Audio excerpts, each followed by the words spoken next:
Grabe naman yun. Saan nyo ilagay yan? Ano tong ginagawa ninyo dong? 4x4 Dupre? Ha?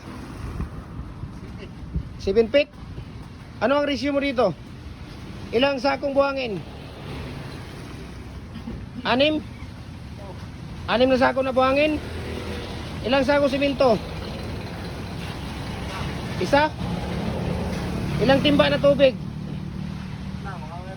4? 4 na timba na tubig. Tapos ang palabas nila dito sa 1 bag of cement ay sa 6 feet 8 piraso. Sa 7 feet 7 piraso. Sa 8 feet 6 na piraso. Ayan, so we can ship nationwide sa mga molder natin. Yung dual Hibijito molder natin. Gadali ni si Kuya. Dual Hibijito molder natin. Ayan.